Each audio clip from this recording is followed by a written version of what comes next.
Hello. I don't show my face on videos very much, but it's because I'm old and ugly, but here you go. For those in the know and who need to know, here's a neodymium magnets source.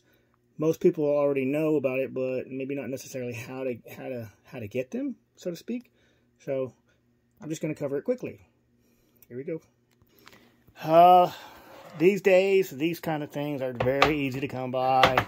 The old spinny disk hard drives, both big and small, and they have these kind of magnets in them. You know, going around the inducers. You know, to the read-write head drive and all that stuff. And there's a source of nice aluminum rings too, by the way. But anyway, and you end up getting these magnets out of them. You can get them in different sizes. Like these are the big fat. These are one of the big one types. And then you have like some smaller ones like this.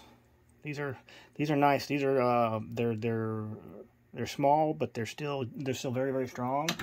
And then you have other ones like, oh, not that one. I think I took all of those apart already. No, like these. Here we go. Oops. The little bitty 3.5-inch drives. Some of them will have ones. They look like the other ones, but they're super. Oh, come on, man. Focus. But they're...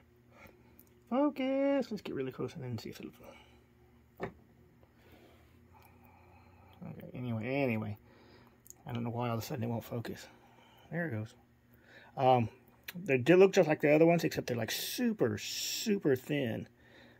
These are a little harder to get off. It keeps refocusing. Yeah. There we go. It keeps... These are a little harder to get off because they like to, wherever the glue spots are in them, they like to snap because they're so thin. So if you want something that thin, well, you got maybe 75-25 chance of not getting the whole thing. Probably 25% chance of getting the whole thing.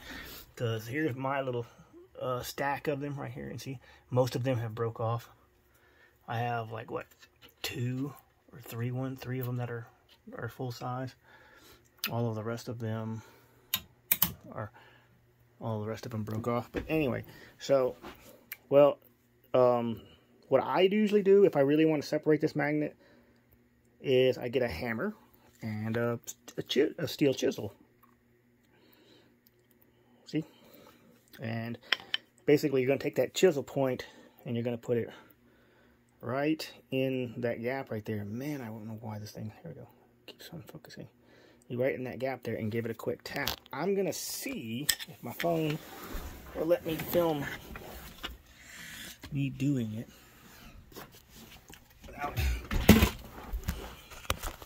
without messing it up too bad. I'm going to put my phone on the floor just because I don't have a, you know, selfie stick or anything. That, and I can't see the screen if I do. There we go. Right here. So, turn it around like I said. I'm going to take the chisel. Yeah, it's going to bite you. And get it in that gap as best you can. I put it right in the middle because you don't know where the glue spot is. So right in the middle, you got the best chance of breaking them both or the whole thing all at once. Of course, it would fall as soon as I hit it. Is it still recording? Yep. Still recording. But anyway, tap, split. Look at that. There's your whole neodymium magnet. Now, here, now I can move. Now, these are useful for very, very many things. If you're making, say, an FGC Mark II or a Stingray or any other kind of thing that requires magnets to hold something in place, well, here you go. Now, on a side note about these magnets, these neodymium magnets, you can cut them with a grinding wheel or whatever, or a cutoff wheel, a really, really thin one, but you got to make sure they don't get very hot.